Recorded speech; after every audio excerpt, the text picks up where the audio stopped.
Hello दोस्तों, स्वागत करता हूं आप सभी का आपके अपने YouTube channel SSC level 90S में। मैं ललित कुमार। आज हम स्टार्ट करने वाले हैं बायोलॉजी बिल्कुल हम जीरो से स्टार्ट करेंगे और उसको एडवांस लेवल तक लेकर चलेंगे। जो बायोलॉजी है सभी एग्ज़ाम में पूछी जाती है, चाहे जो कॉम्पिटिटिव एग्ज़ाम हो सभी एग्ज़ाम में साइंस पूछी जाती है, तो साइंस में बायोलॉजी भी आती है, इसलिए हम बायोलॉजी भी स्टार्ट कर रहे हैं। चलिए हम बायोलॉजी को स्टार्ट करते हैं। तो सबसे पहले हम समझ लेते हैं जो बायोलॉजी है, जीव विज्ञान, ये क्या है। जीव विज्ञान जो बायोलॉजी है ये जो लैटिन के दो शब्दों से मिलकर बना है। बायोलॉजी लैटिन के दो शब्दों से मिलकर बना है। पहला शब्द जो है बायोस एंड जो दूसरा शब्द है वो हमारा है लॉजी। दूसरा शब्द हमारा लॉजी। ये जो दो शब्द हैं ये लैटिन शब्द हैं। बायोस का अर्थ होता है लिविंग से। बायोस जो होता है इसका अर्थ है लिविंग से, एंड जो लॉजी है इसका अर्थ है टू स्टडी से। लिविंग बोले तो सजीव एंड टू स्टडी के बारे में अध्ययन करना। ओके, तो यहाँ पर जो ये बायोस प्लस लॉजी, इसको जब दो लैटिन शब्दों से मिलकर बना है तो ये जो शब्द हैं ये खुद ही बता देते हैं कि बायोलॉजी क्या होती है। तो बायोलॉजी ये साइंस की वह ब्रांच है जिसमें लिविंग की स्टडी की जाती है, जिसमें सजीवों का अध्ययन किया जाता है, बायोलॉजी कहलाती है। यानी कि यह साइंस की वह ब्रांच है, बायोलॉजी यह साइंस की वह ब्रांच है जिसमें सजीवों का अध्ययन किया जाता है। वह जो है साइंस की ब्रांच बायोलॉजी कहलाती है। सजीवों का अध्ययन जिसमें किया जाता है वह ब्रांच, साइंस की वह ब्रांच बायोलॉजी कहलाती है। अब ये चीज़ हम समझ गए कि बायोलॉजी क्या है। यह एक साइंस की ब्रांच है जिसमें केवल सजीवों का अध्ययन किया जाता है, केवल लिविंग का अध्ययन किया जाता है। अब कुछ लोग सोच रहे होंगे कि यदि लिविंग का अध्ययन सिर्फ बायोलॉजी में किया जाता है तो जो नॉन लिविंग है उनका अध्ययन किस में किया जाता है। जो नॉन लिविंग होते हैं उनका अध्ययन या तो फिजिक्स या तो केमिस्ट्री में किया जाता है। जैसे कि आप लोग देख रहे होंगे ये मार्कर हमारे हाथ में है और ये मार्कर जो है ये नॉन लिविंग है। और ये आप लोग जानते होंगे कि जो मार्कर है ये एटम से मिलकर बना है। ये एटम से मिलकर बना है और एटम का अध्ययन किस में किया जाता है, केमिस्ट्री में किया जाता है। एटम का अध्ययन केमिस्ट्री में किया जाता है। इसी प्रकार जो नॉन लिविंग होते हैं उनका अध्ययन या तो केमिस्ट्री में या तो फिजिक्स में किया जाता है, और जो लिविंग होते हैं इनका अध्ययन बायोलॉजी में किया जाता है। साइंस की ब्रांच एक बायोलॉजी, उसमें अध्ययन किया जाता है। आप ये समझ गए होंगे कि जो बायोलॉजी है ये क्या होती है, यानी कि जो जीव विज्ञान है ये क्या होती है, ये आप लोग समझ गए होंगे। आप समझते हैं लिविंग, यानी कि जो लिविंग होते हैं ये क्या होते हैं, लिविंग क्या होते हैं। तो लिविंग वे हैं जिनमें सेल पाई जाती है। सेल जिसमें पाई जाती है वो लिविंग है, यानी कि जिसमें कोशिकाएं पाई जाती हैं, जिसमें कोशिका पाई जाती है वो लिविंग है। अब जो ये लिविंग है कैसे बने, तो ये हम आप बात करते हैं जो लिविंग है वो कैसे बने। तो सबसे फर्स्ट सेल जो है लिख लीजिए, फर्स्ट सेल। अब फर्स्ट सेल क्या होती है, देखिए जो फर्स्ट सेल होती है वो जायगोट होती है, जायगोट युग्मनज होती है। ओके, जो हमारी फर्स्ट सेल होती है वो जायगोट होती है। अब जो जायगोट होती है इसका सेल डिवीज़न होता है। सेल डिवीज़न के पश्चात जब इसमें सेल डिवीज़न होता है, सेल डिवीज़न कोशिका विभाजन जब होता है इसमें, जब इसमें कोशिका विभाजन होता है तो जो जायगोट है जो यह एक फर्स्ट सेल है। ओके, तो जब सेल है, अब ये एक सेल है मान लीजिए, ठीक, ये एक सेल है। अब इसका डिवीज़न हुआ, यानी कि ये सेल डिवीज़न हुआ, कोशिका विभाजन हुआ, तो कई सारी सेलें बन गई, कई सारे सेल बन गई। ओके, जब कई सारी सेल बन गई तो यहाँ पर आप लोग जानते होंगे कि ग्रुप ऑफ सेल को क्या कहा जाता है, टिश्यू कहा जाता है। जब यहाँ पर एक ग्रुप तैयार हो गया सेलों का तो इसे क्या कहा गया, तो जब ग्रुप ऑफ सेल बन गए तो इसे कहा गया आगे टिश्यू, टिश्यू, ओके। जब ग्रुप ऑफ सेल बन गए तो उसे टिश्यू कहा गया। अब कई सारे टिश्यू, जब कई सारे टिश्यू यानी कि जब अलग अलग ग्रुप के जब अलग अलग टिश्यू बन गए तो वो अलग अलग भाग में चले गए। जैसे कि हमारे अंदर कई सारे टिश्यू अलग अलग कार्य करते हैं, कोई है तो पाचन का कार्य करता है, कोई उत्सर्जन का कार्य करता है। जब यही कई सारे जब टिश्यू मिलते हैं तो क्या बना देते हैं, ऑर्गन, ऑर्गन बना देते हैं। ओके। अब जब कई सारे जब ऑर्गन मिलते हैं, जैसे कि हमारे अंदर कई सारे ऑर्गन हैं, यकृत है, लीवर है, इस प्रकार से कई सारे जब ऑर्गन मिलते हैं तो क्या बनते हैं, जब कई सारे हमारे अंदर के जो ऑर्गन हैं वो मिलते हैं तो हमारे अंदर ऑर्गन सिस्टम बना देते हैं, ऑर्गन सिस्टम, ऑर्गन सिस्टम, अंग तंत्र बना देते हैं। ओके, अंग तंत्र बना देते हैं, यानी कि जैसे कि पाचन तंत्र, श्वसन तंत्र, तंत्रिका तंत्र, इस प्रकार से कई सारे तंत्र हमारे अंदर हैं। हम सभी का डिस्कशन आगे चलकर विस्तार से करेंगे।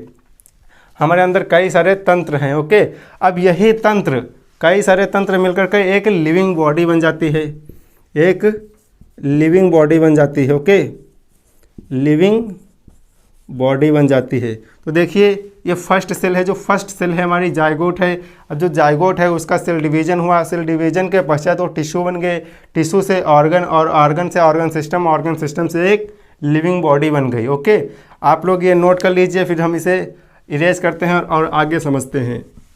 अब यहाँ पर एग्जाम्पल देख लीजिए, जो लिविंग होते हैं ये कौन कौन से होते हैं आप लोग जानते होंगे। आई होप सभी लोग जानते होंगे कि लिविंग के एग्जाम्पल तो सभी लोग लिख सकते हैं, लेकिन एक बार नोट कर लीजिए। चलिए एग्जाम्पल हेडिंग लगा देते हैं, एग्जाम्पल जो लिविंग हैं इनके एग्जाम्पल समझ लीजिए। इनमें लिख लीजिए एनिमल, एनिमल जो जानवर हैं, जो कोई भी जानवर हो वो लिविंग होता है। Okay, living. मैमल्स लिख सकते हैं आप, मैमल्स बोले तो स्तनधारी, स्तनधारी। ओके, आप लिख सकते हैं एल्गी, एल्गी लिख सकते हैं। शैवाल, शैवाल लिख सकते हैं आप। और आप फंगी लिख सकते हैं, फंगी, कवक। और आप जो हैं, जो लिविंग हैं, आप यदि जानते हो उन्हें लिख लीजिए, हम आगे ETC लगा देते हैं। अब बात करते हैं वायरस की। वायरस, आप लोग बताइए वायरस लिविंग है या नॉन लिविंग है, जल्दी से बताइए कमेंट में, जल्दी से बताइए जो वायरस है ये लिविंग है या नॉन लिविंग है। तो देखिए जो वायरस है ये नॉन लिविंग है, जो वायरस है ये नॉन लिविंग है, क्योंकि ये नॉन लिविंग है। अब ये नॉन लिविंग क्यों है? जो वायरस है इसमें सेल नहीं पाई जाती है, इसमें सेल नहीं पाई जाती है। ये सेल जो हमने बताया था कि लिविंग वही हैं जिनमें सेल पाई जाती है, जिसमें कोशिका पाई जाती है, लेकिन जो वायरस है इसमें कोशिका नहीं पाई जाती है। और ये सुनिए, जो वायरस है जब ये किसी होस्ट सेल में प्रवेश करता है, होस्ट सेल जैसे कि हमारे अंदर आ गया या किसी जानवर के अंदर आ गया, उसको होस्ट सेल मिल जाता है। होस्ट सेल क्या है? जिससे वह पोषक तत्वों को प्राप्त कर सके, जिससे वह पोषक तत्वों को प्राप्त कर सकता है, वह उसके लिए होस्ट सेल है। ओके, जब ये किसी होस्ट सेल में प्रवेश करता है, लिख लीजिए होस्ट सेल। जब किसी ये होस्ट सेल में प्रवेश करता है तो यह लिविंग के कैरेक्टर शो करने लगता है, लिविंग के कैरेक्टर शो करने लगता है। ओके, यानी कि जब ये किसी होस्ट सेल में प्रवेश करता है तो इसका न्यूट्रिशन, पोषण प्राप्त होता है। अब उस जब लिविंग के कैरेक्टर शो करने लगता है तो ये अंदर रिप्रोडक्शन करता है और बहुत सारी संख्या में ये वायरस एकत्रित हो जाते हैं, पैदा हो जाते हैं वहाँ पर। ओके, जो अब समझ लेते हैं कि जो वायरस है, ये देखिए जो वायरस जब तक बाहर है, इन्वायरमेंट में है, तब तक ये नॉन लिविंग है। अब जब वायरस किसी भी होस्ट सेल में प्रवेश कर गया, जब कभी भी ये वायरस होस्ट सेल में प्रवेश कर गया तो ये लिविंग हो जाएगा। लिविंग हो जाएगा। ओके, इसलिए इसे कनेक्टिंग लिंक कहा जाता है। लिविंग और नॉन लिविंग के बीच में इसे कनेक्टिंग लिंक कहा जाता है। ये पॉइंट आप नोट कर लीजिए। Connecting link, connecting link between living and non living. Okay, ये आप लोग नोट कर सकते हैं। जो वायरस है ये संयोजक कड़ी, ये connecting link between living and non living है वायरस। आप ये पॉइंट नोट कर सकते हैं कि जो है सजीव और निर्जीव के बीच की जो कड़ी है वो वायरस है। ये एग्जाम में पूछा जा सकता है। सजीव और निर्जीव के बीच की कड़ी जो है वो वायरस है, ये नोट कर लीजिए। अब हम आगे समझते हैं। अब हमारी हेडिंग है कैरेक्टरिस्टिक्स ऑफ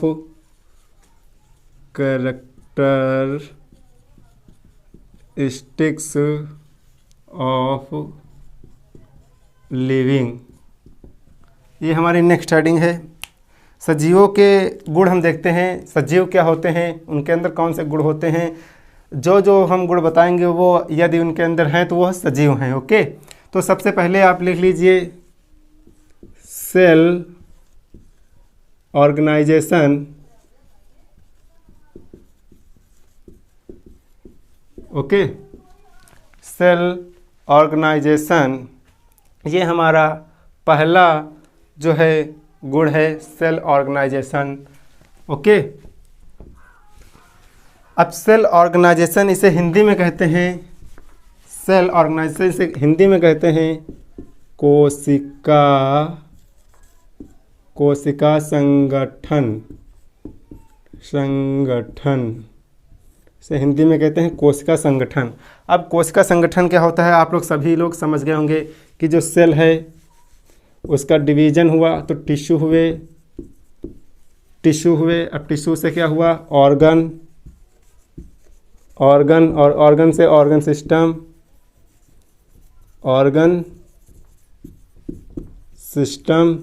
सिस्टम से लिविंग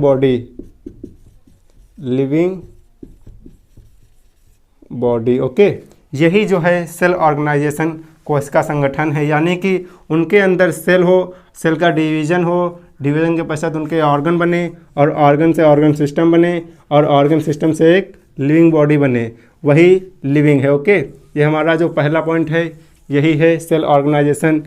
सेल डिवीज़न हो तो उसका टिश्यू बने, टिश्यू से ऑर्गन से सिस्टम और उससे एक लिविंग बॉडी बने।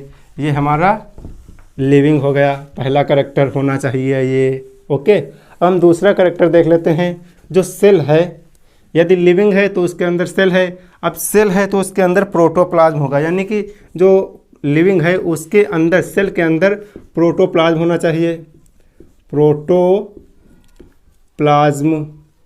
अब ये प्रोटोप्लाज्म क्या होता है ये समझ लेते हैं। देखिए, प्रोटोप्लाज्म समझाते हैं आपको। देखिए, ये एक सेल है। ओके, ये सेल है।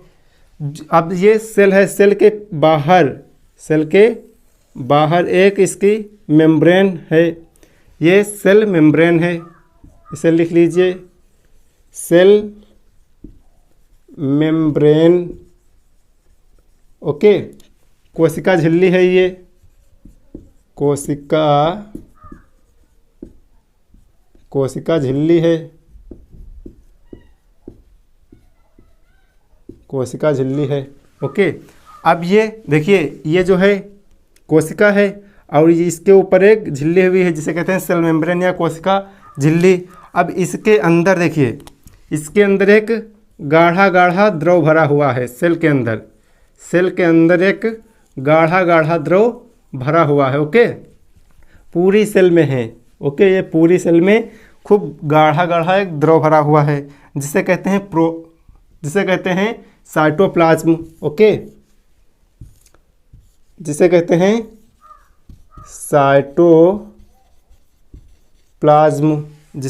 साइटोप्लाज्म। और ये इनमें जो सेल है इसके बीच में क्या होता है, न्यूक्लियस होता है, केंद्रक होता है, ओके, केंद्रक होता है। अब जो केंद्रक होता है इसके भी बाहर एक झिल्ली होती है जिसे केंद्रक झिल्ली कहते हैं। जो गाढ़ा गाढ़ा द्रव है, जो गाढ़ा गाढ़ा द्रव है, इसके अंदर कई सारे ऑर्गेनेल्स होते हैं, सेल ऑर्गेनेली होते हैं। सेल ऑर्गेनेलीज यानी कि जैसे कि इसके अंदर ये हम साफ कर देते हैं, ये जो द्रव है इसे हम साफ कर देते हैं ताकि आपको समझ में आए। ये अभी आपको समझ में आएगा क्लियर। अब इसके अंदर ये जो गाढ़ा गाढ़ा द्रव भरा है, अब इसी के अंदर कई सारे कोशिकांग हैं, कोशिका के अंग, कोशिकांग यानी कि सेल ऑर्गेनेली हैं। जैसे कि लिख सकते हैं आप ribosome, lysosome, mitochondria, endoplasmic reticulum endoplasmic reticulum, ये जो है कोशिका के अंग हैं। कई सारे सेल ऑर्गेनेली हैं इसके अंदर, जिसे कहते हैं कोशिकांग। ये जो हैं इसके अंदर कोशिकांग हैं, कोशिकांग सेल ऑर्गेनेली, जिसे हिंदी इंग्लिश में बोलते हैं सेल ऑर्गेनेली। ओके, अब देखिए यहाँ पर प्रोटोप्लाज्म किसे कहते हैं ये समझ लीजिए। ये जो सेल है, अब सेल के अंदर ये जो कोशिकांग है और इसके अंदर एक लिक्विड पार्ट है, उसी को जो पूरा है इसी पूरे को कहते हैं एक शब्द में प्रोटोप्लाज्म। अब देखिए जो इसके अंदर लिक्विड भरा है वो तो लिक्विड है, लेकिन इसके जो कोशिकांग हैं, इसके जो सेल ऑर्गेनेली हैं वो सॉलिड होते हैं। तो जो प्रोटोप्लाज्म होता है वो हमारा कैसे बना होता है, देखिए प्रोटोप्लाज्म। अब ये प्रोटोप्लाज्म दो भागों से मिलकर बना होता है। इसके अंदर जो कोशिकांग हैं वो तो सॉलिड होते हैं और इसके अंदर ये जो है लिक्विड भरा होता है। ओके, तो ये दो चीज़ों से मिलकर बना होता है, सॉलिड और लिक्विड। ओके, अब सॉलिड में क्या होते हैं, सेल ऑर्गेनेली होते हैं। ओके, और यहाँ पर लिक्विड जो होता है वो होता है साइटोप्लाज्म। अब जो सेल ऑर्गेनेली और साइटोप्लाज्म हैं, इन्हीं जो ये हैं सेल ऑर्गेनेली और साइटोप्लाज्म, इसी को कहा जाता है प्रोटोप्लाज्म। यानी कि जो सेल के अंदर जो कुछ भी आपको दिख रहा है, सब कुछ एक शब्द में उसे कहते हैं प्रोटोप्लाज्म। सभी लोग समझ गए होंगे। यानी कि जो सेल के अंदर जो कुछ भी होता है उसे एक शब्द में कहते हैं प्रोटोप्लाज्म। और लिविंग वही है जिसके अंदर जो हो सेल के अंदर प्रोटोप्लाज्म हो, वही लिविंग है। ओके, ये आप लोग दूसरा कैरेक्टर भी समझ गए होंगे कि प्रोटोप्लाज्म के बारे में। अब हम नेक्स्ट कैरेक्टर इसका देखते हैं लिविंग का। अब जो हमारा नेक्स्ट कैरेक्टर है वो हमारा है नेक्स्ट कैरेक्टर मेटाबॉलिज्म। इससे कहते हैं उपापचय, हाँ उपापचय बोलते हैं इसे, मेटाबॉलिज्म। तो अब इसे समझ लेते हैं, ये मेटाबॉलिज्म क्या होता है, समझते हैं। मेटाबॉलिज्म क्या होता है, जो हमारी एक बॉडी है, लिविंग बॉडी है। ओके, सभी लोग जानते हैं लिविंग है, नॉन लिविंग तो है नहीं अभी। तो मेटाबॉलिज्म क्या होता है ये आप लोग समझ लीजिए। जो लिविंग होते हैं इनके अंदर जो बायोलॉजिकल रिएक्शन होती हैं, जो भी बायोलॉजिकल रिएक्शन होती हैं वो हमारी मेटाबॉलिज्म कहलाती हैं। जैसे कि हम भोजन करते हैं, अब भोजन का पाचन होता है तो सभी मेटाबॉलिज्म में आएंगे। जो मेटाबॉलिज्म होती है वो दो प्रकार के होते हैं मेटाबॉलिज्म। एक होता है इसका कैटाबॉलिज्म एंड जो दूसरा होता है इसका दूसरा पार्ट होता है एनाबॉलिज्म।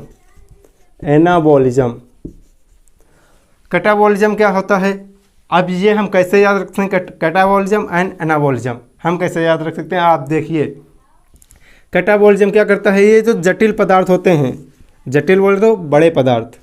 ओके, इनमें जो बड़े पदार्थ होते हैं ये छोटे छोटे पदार्थों में काटने का कार्य करता है, छोटे छोटे में करता है। लेकिन यहाँ पर देखिए एनाबॉलिज्म, यहाँ पर जो छोटे छोटे पदार्थ होते हैं इनको मिला करके एक बड़ा पदार्थ, एक जटिल पदार्थ बनाते हैं। ओके, तो यहाँ पर जो कैटाबॉलिज्म है, जैसे कि काटने का कार्य करता है, यहाँ पर देखिए काटा, तो यहाँ पर जटिल पदार्थ है उसको छोटे छोटे भागों में काट दिया, यानी कि छोटे छोटे भागों में कर दिया। इस प्रकार से हम याद रख सकते हैं कैटाबॉलिज्म में जटिल पदार्थ को छोटे छोटे भागों में बांटते हैं। जब एक हमें याद है तो दूसरा हमें डायरेक्ट तुरंत याद हो जाएगा, यानी कि एनाबॉलिज्म में इसको अपोजिट कर देंगे, छोटे छोटे पदार्थों को एक जटिल पदार्थ बनाता है। ओके, ये हमारा कैटाबॉलिज्म और एनाबॉलिज्म क्या। मेटाबॉलिज्म के अंदर हमारे अंदर जो बायोलॉजिकल रिएक्शन होते हैं सभी जो होती हैं मेटाबॉलिज्म कहलाती हैं। ओके, अब हम नेक्स्ट हेडिंग समझते हैं।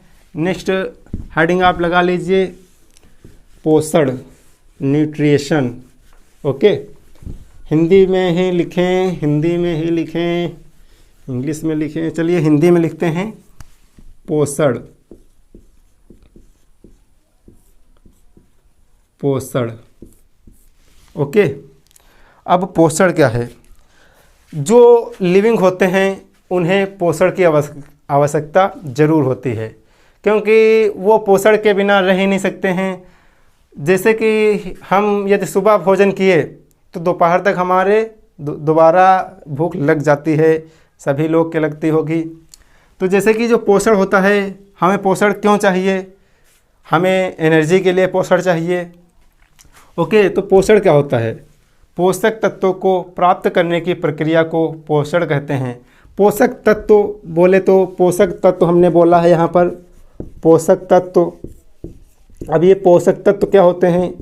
अब पोषक तत्व क्या होते हैं? जैसे कि हमारे अंदर हम विटामिन को हमें ज़रूरत होती है, विटामिन, वसा, कार्बोहाइड्रेट,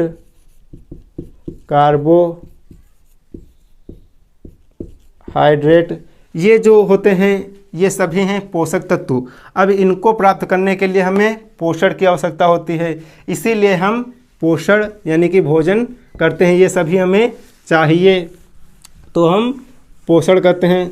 और जो लिविंग होते हैं उन्हें पोषण की आवश्यकता ज़रूर होती है।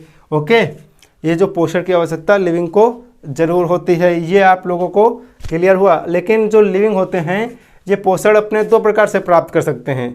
कुछ होते हैं परपोषी और कुछ होते हैं लिविंग स्वपोषी।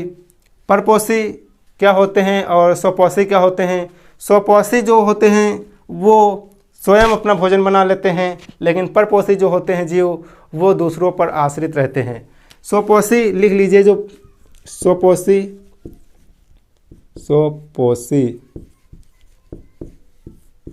एंड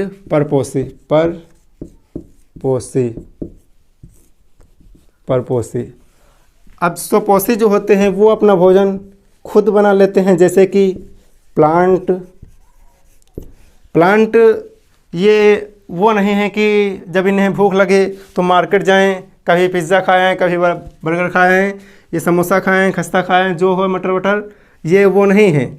लेकिन जो स्वपोषी होते हैं, यहाँ पर स्वपोषी, हाँ ये प्लांट अपने स्वपोषी होते हैं, ये अपने स्थान पर ही रहते हैं और अपना भोजन बनाते हैं, खुद खाते हैं। ओके, लेकिन जो परपोषी होते हैं वो अपनों पर डिपेंड नहीं रहते हैं, जैसे कि ह्यूमन बींग्स।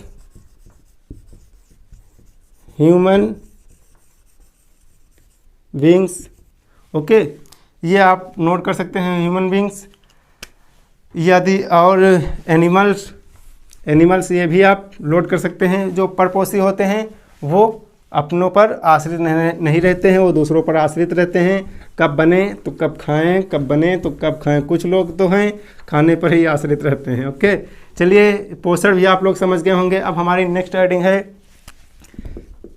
3 कैरेक्टर हमने देख लिए। अब हमारी नेक्स्ट हेडिंग है डाइजेशन,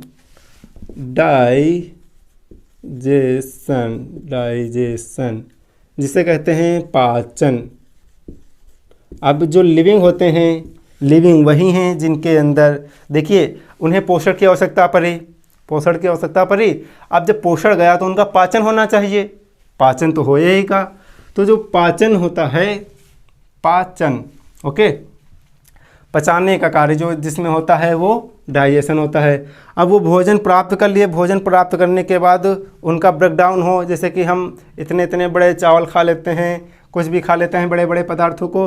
अब उनका जो पाचन के माध्यम से ब्रेकडाउन होता है, ये जो भोजन होता है वो ब्रेकडाउन होता है, टूटता है। ओके, जब टूटता है तो ये हमारे छोटे छोटे भागों में विभाजित होकर के कुछ उसमें जो मटेरियल होता है वो हमें प्राप्त होता है। ओके, हम इनका जो पाचन तंत्र पढ़ेंगे, विस्तार से डिस्कशन करेंगे उसमें। ओके, अब ये चौथा पॉइंट हो गया कि उनके अंदर पाचन होना चाहिए। और देखिए ये पांचवा पॉइंट क्या लिख सकते हैं आप? पांचवा पॉइंट लिख सकते हैं रेस्पायरेशन।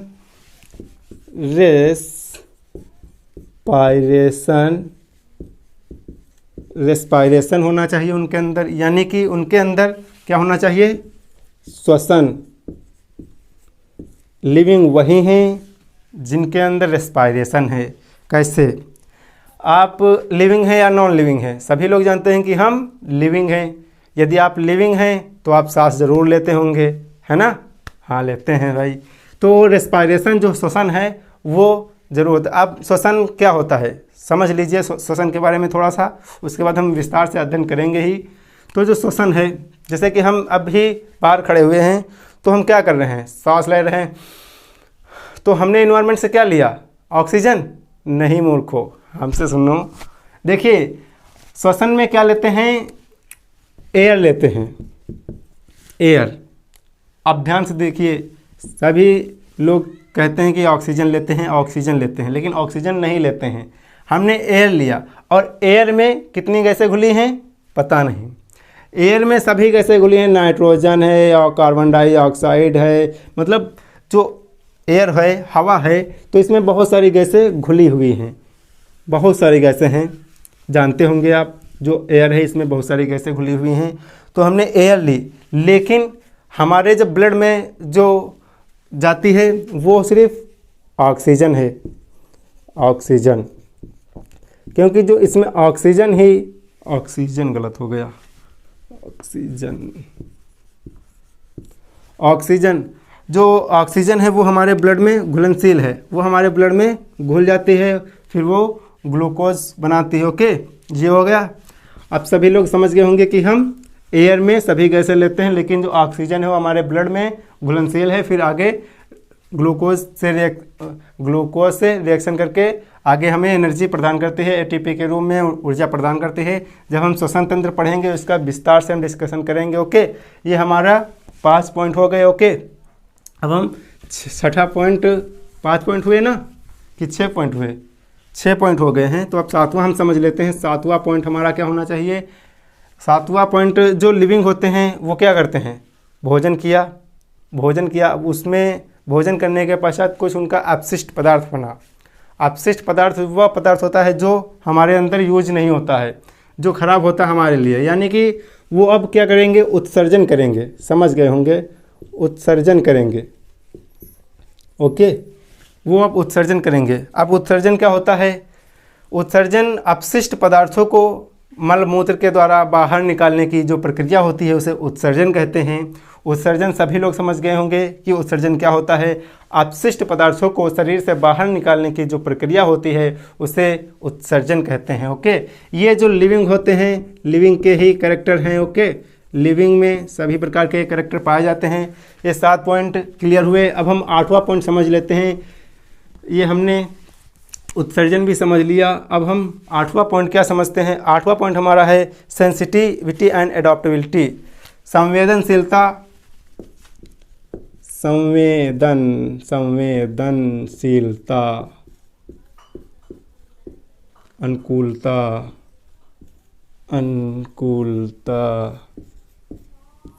अब देखिए संवेदनशीलता, जैसे कि हम चल रहे हैं तो जैसे ही हमारे पैर के नीचे कोई कांटा पड़ता है तुरंत हमारे मस्तिष्क को पता चल जाता है। संवेदन हमें पता चल जाता है, जैसे कि हमारे ऊपर कोई मच्छर बैठा हो और हम मारने चलें, वो तुरंत उड़ जाता है। उसके अंदर सेंस करने के ऑर्गन होते हैं। ओके, इसलिए वो तुरंत जान जाता है कि हमारे ऊपर आक्रमण होने वाला है, अटैक होने वाला है, वो तुरंत उड़ जाता है। ओके, ये हो गया संवेदनशीलता। अब जैसे कि आप सभी लोग जानते होंगे कि जो प्लांट होता है छुई मुई का पौधा, आप उसे ज़रा से टच कीजिए वो सिकुड़ जाता है। ओके, वो सिकुड़ जाता है, उसके बाद कुछ देर के बाद वह फिर उसी तरह से हो जाता है। वही है संवेदन, अनुकूलता, संवेदनशीलता। ओके, अब हम कितने पॉइंट हो गए? 8 पॉइंट हो गए ना। अब हम 9वां पॉइंट समझ लेते हैं, जो है लाइफ स्पैन। लाइफ स्पैन, जीवन अवधि। जीवन अवधि, गर्मी बहुत लग रही है लेकिन अभी हम ये करेक्टर तो कंप्लीट ही करेंगे। तो जीवन अवधि, उनकी जो लिविंग होती है, जो लिविंग होते हैं इनकी जो लाइफ स्पैन होती है, जीवन अवधि होती है, वो साइंस के अनुसार निश्चित होती है। जैसे कि हम लोग हैं मानो कि 75 से 70 से 75 वर्ष मानी जाती है, और जो तोता होता है इसकी 140 साल या 150 साल, 140 से 150 वर्ष लाइफ स्पैन होती है, जीवन अवधि होती है। ओके फ्रेंड्स, ये कुछ आप लोग याद कर सकते हैं कि किन की कितनी होती है। जो केला का पेड़ होता है, केला का पेड़ की आयु होती है 20 ईयर। जो कुत्ता होता है, कुत्ता की होती है 25। जो गाय होती है, गाय की होती है, सॉरी यहाँ पर कुत्ता की होती है, हाँ 25 होती है, गाय की होती है 20। ओके, 20 वर्ष होती है।